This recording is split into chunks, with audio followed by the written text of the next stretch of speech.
Hey, remember when Microsoft seemed to actually care about their exclusives in their games?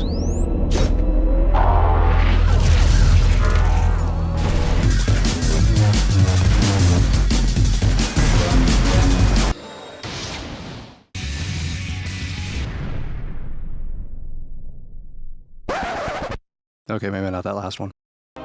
So there are a few great exclusives on the 360 that just didn't get the love that they deserved. And this is one of them.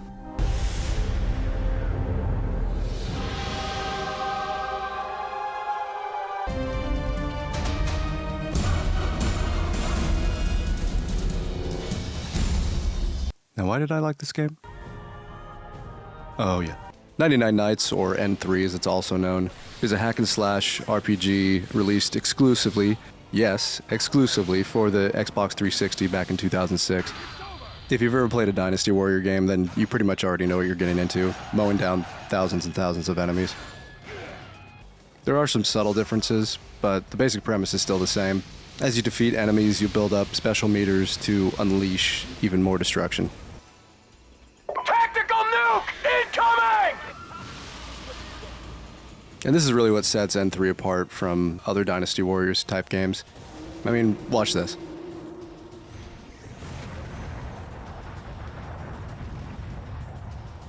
Yeah, I'll never get tired of that. There's a roster of 7 different characters to play as throughout the campaign, and I'll just be upfront, and this will come as a shock to absolutely no one, but the story is the weakest aspect of this game. The voice acting doesn't fare any better either.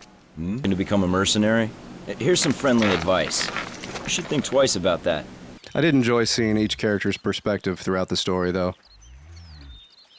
It just adds a little bit more personality to an otherwise bland and absolutely bonkers campaign that makes no sense.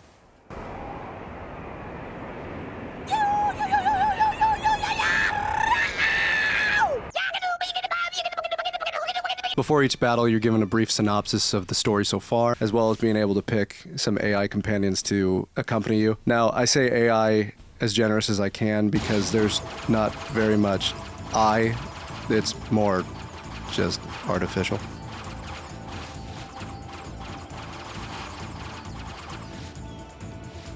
Each character's story takes about 5 to 6 battles to complete, and each battle generally can last between 30 to 45 minutes.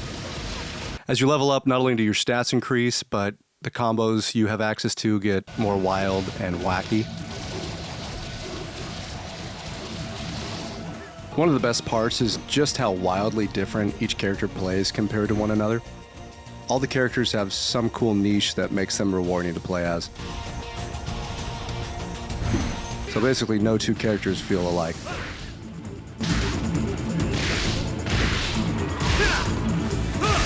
Speaking of characters. Let us kill them all.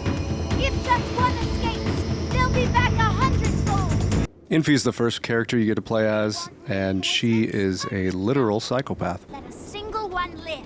Get them all. No, I'm not kidding. During one of her missions, she literally kills unarmed women and children. So that's nice. Apparently the Geneva Conventions don't apply in this world. At least she got a cool sword out of it. Next up is Infy's brother Asfar. Who are you? The Temple Knights. And there's some weird sexual tension between them for sure. Yes. Infy. Brother.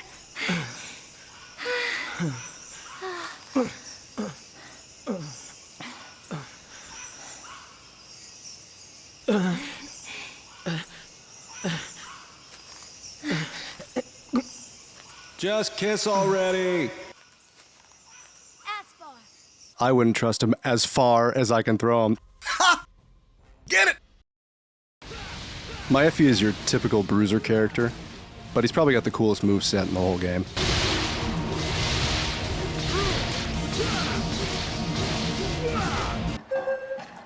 You took away everything.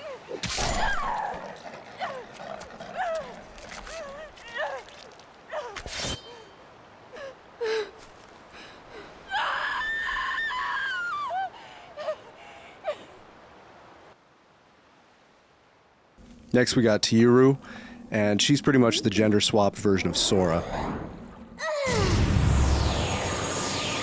She basically turns the game into a third-person shooter. I remember when I first played this in 2006, thinking how cool the water effects were, and they actually still hold up pretty well today.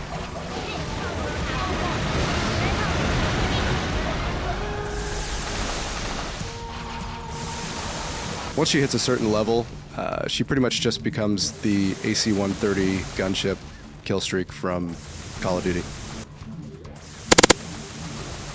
Next is Dwingvat. His story's pretty cool because he's on the opposite side of the war, and his whole shtick is he hates Infi for murdering his brother during that homicidal rampage that she had earlier. Okay, this is one thing I've never understood.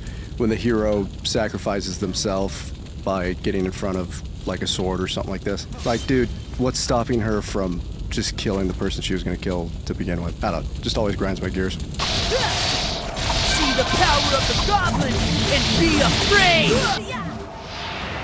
Plus, anyone that can make a cloud this big deserves our respect.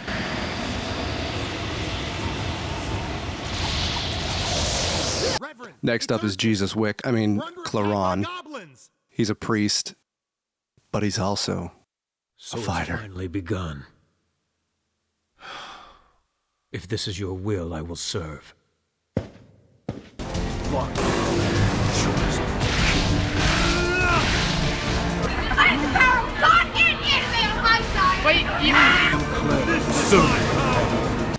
This poor guy should have one of the bigger story beats in the game, but he's kind of relegated to a back character, which, again, one of the reasons why the story is dog water. And last but not least is Vigvac. This poor guy was enslaved by orcs and forced to do their bidding. They have a cave troll. Now, what really upsets me about this character is he only gets 2 missions, where everyone else gets 5 or 6. He's actually one of the more fun characters to play as, too. I mean, you can't tell me that grabbing 2 guys at once and beating their friends with them isn't the best thing ever. What did he say? Wait. Whoa, that's not what I meant. Something more egregious than the story, though, is the bosses. At the end of every single mission, there's a boss. In the early levels, they're tolerable, but when you get into the late game, I have no words. Look at this. Am I not hitting him? I'm getting... My blood's boiling right now, and I already did this. I'm watching it back. I'm gonna have a heart attack. I'm gonna have I feel a hemorrhoid coming on right now. So what we end up having to do is cheese the bosses to death. Now, it also doesn't help that the bosses hit like a truck. So a couple of hits and you're almost dead. And then you have to go run around the map trying to find a health potion, even though you broke all the chests open and you got all the health potions and they're all gone, so you just die. And don't even get me started on the final boss of this game. I quit. To nitpick about one other thing, the movement in this game is so slow, and the maps are massive, so you're dashing your little butt everywhere.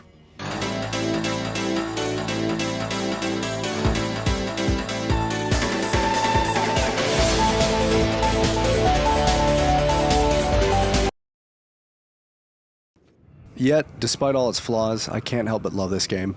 There's something so endearing about seeing massive amounts of enemies come at you and be able to just wipe them out like it's nothing. I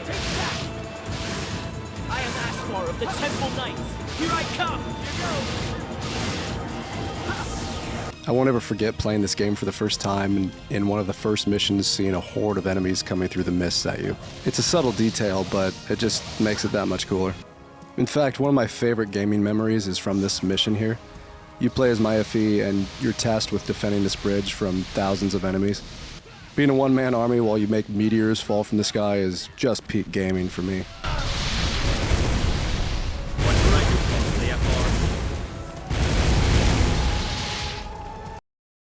There was a sequel that came out 4 years later, 99 Nights 2, N3 2, what a strange name. It had a much darker palette compared to the first game. and just didn't scratch the same itch for me.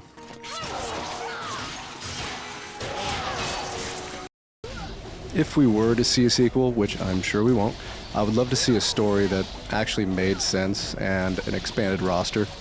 Hack and slash games in general are pretty much always reviewed poorly, so I'm not shocked this series died. I guess what I'm really trying to get across with this video is Microsoft, get some more original IPs, make a change somewhere. You used to kind of have some cojones. Stop being such